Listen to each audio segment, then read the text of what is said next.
नमस्कार दोस्तों और भविष्य के इंजीनियर्स, स्ट्रेंथ ऑफ मटेरियल्स की इस बेहद जरूरी क्लास में आप सबका स्वागत है। आज हम मोमेंट ऑफ इनर्शिया के हर एक कॉन्सेप्ट को बिल्कुल जड़ से समझने वाले हैं। ये एक ऐसा टॉपिक है जो टीएनपीएससी, एसएससी और गेट जैसे हर एग्जाम में आपको सीधे सीधे मार्क्स दिलाएगा।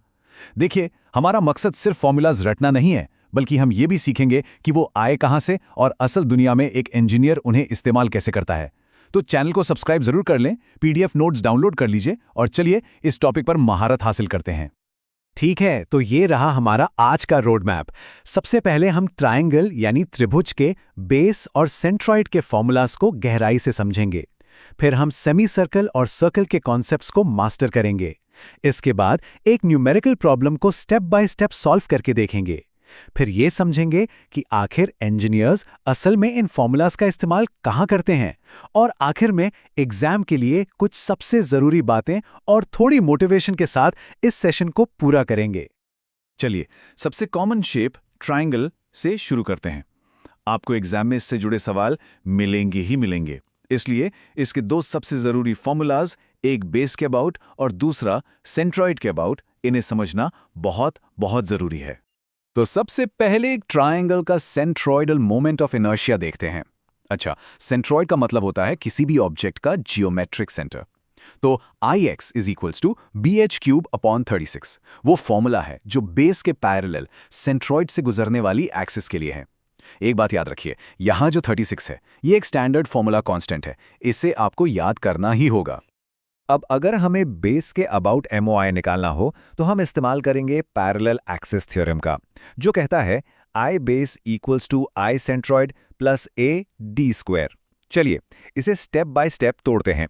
स्टेप 1 में हमने फॉर्मूला लिखा। अब स्टेप 2 में हम वैल्यूज रखते हैं। I सेंट्रॉइड तो है bh³/36, ट्राइंगल का एरिया होता है हाफ BH और सेंट्रॉइड से बेस की दूरी होती है h/3। इसे फॉर्मूला में रखने पर हमें h/3² मिल जाता है। स्टेप 3 में जब हम इसे सिंप्लीफाई करते हैं तो ये बनता है bh³/36 प्लस bh³/18, और आखिर में स्टेप 4 में इन दोनों को जोड़ने पर हमें हमारा फाइनल कैलकुलेटेड रिजल्ट मिलता है bh³/12। और देखिए, ये कोई रैंडम थ्योरी नहीं पढ़ रहे हैं हम।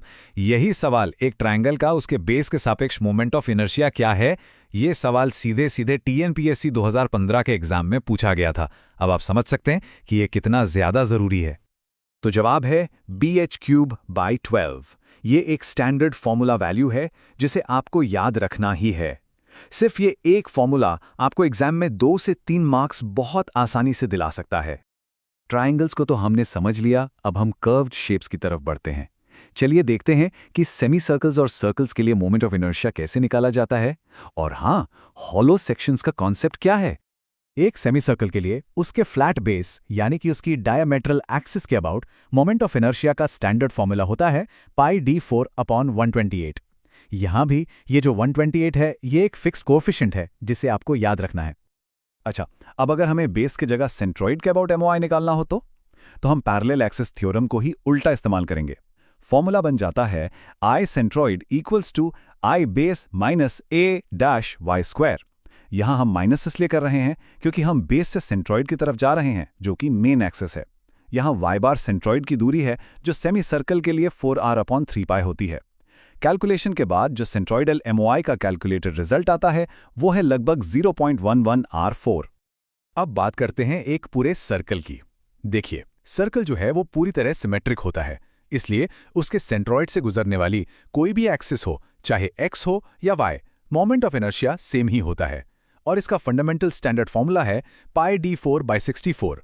यहां 64 एक फिक्स्ड कोएफिशिएंट है, इसे बिल्कुल नहीं भूलना है। एक बहुत ही मजेदार बात, क्या आपको पता है कि एक सर्कल को 2 सेमी सर्कल्स की तरह भी सोचा जा सकता है? तो अगर हमें सर्कल के बेस के अबाउट MOI निकालना है तो हम बस एक सेमी सर्कल के बेस MOI को 2 गुना कर सकते हैं, यानी 2 गुना πd4/128, जो कि बन जाता है πd4/64। और अगर हमारे पास कोई हॉलो सेक्शन है, मतलब खोखला सेक्शन, जैसे कोई पाइप या रिंग, तो उसका MOI निकालना तो और भी आसान है। हम बस पूरे आउटर सर्कल के MOI में से अंदर वाले खोखले सर्कल के MOI को घटा देते हैं। लेकिन हाँ, एक बात का ध्यान रखना है, ये तभी काम करता है जब दोनों सर्कल्स का सेंटर यानी सेंट्रॉइड एक ही जगह पर हो।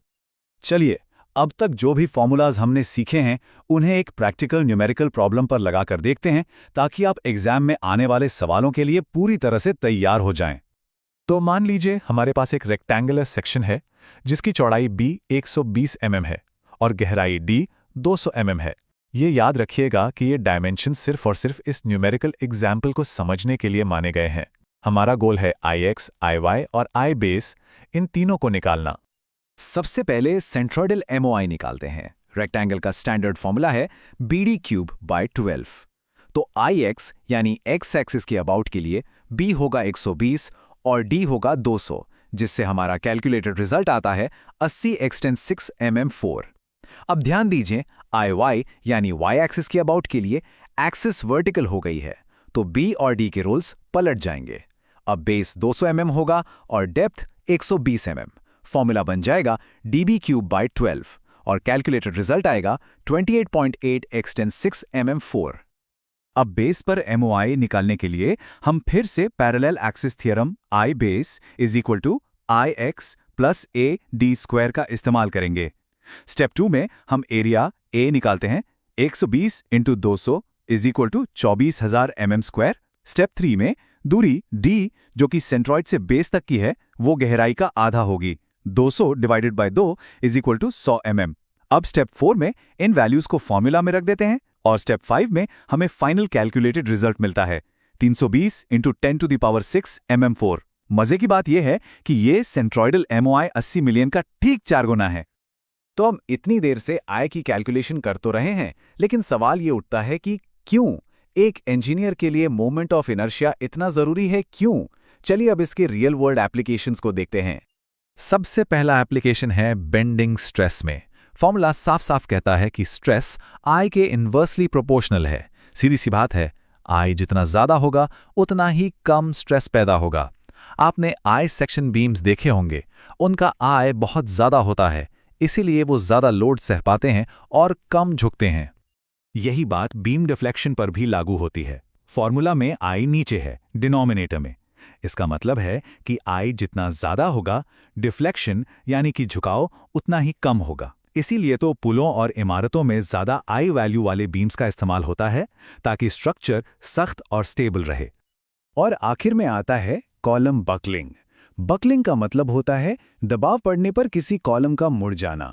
यूलर का फॉर्मूला दिखाता है कि कोई कॉलम कितना लोड सह सकता है, ये सीधे सीधे I पर डिपेंड करता है। जितना ज्यादा मोमेंट ऑफ इनर्शिया उतना ही मजबूत और स्टेबल वो कॉलम होगा।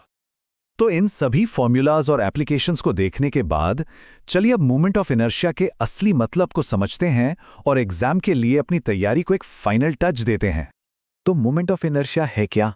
बिल्कुल सरल शब्दों में, ये किसी भी शेप की वो ज्योमेट्रिक प्रॉपर्टी है जो हमें ये बताती है कि वो शेप झुकने या मुड़ने का कितना विरोध कर सकती है। इसे रेजिस्टेंस टू रोटेशन भी कहते हैं। तो सीधी सी बात है, I जितना ज्यादा, विरोध उतना ज्यादा और स्ट्रक्चर उतना ही मजबूत। तो एग्जाम के लिए इन बातों को गांठ बांध लीजिए। इसकी यूनिट लेंथ ⁴ होती है। मोमेंट ऑफ इनर्शिया हमेशा सेंट्रॉइडल एक्सिस के अबाउट मिनिमम होता है। पैरेलल एक्सिस थ्योरम हमेशा सेंट्रॉइडल एक्सिस से ही लगाया जाता है। और हाँ, ट्रायंगल, रेक्टेंगल और सर्कल के स्टैंडर्ड फॉर्मूलाज को बहुत अच्छे से याद कर लीजिए।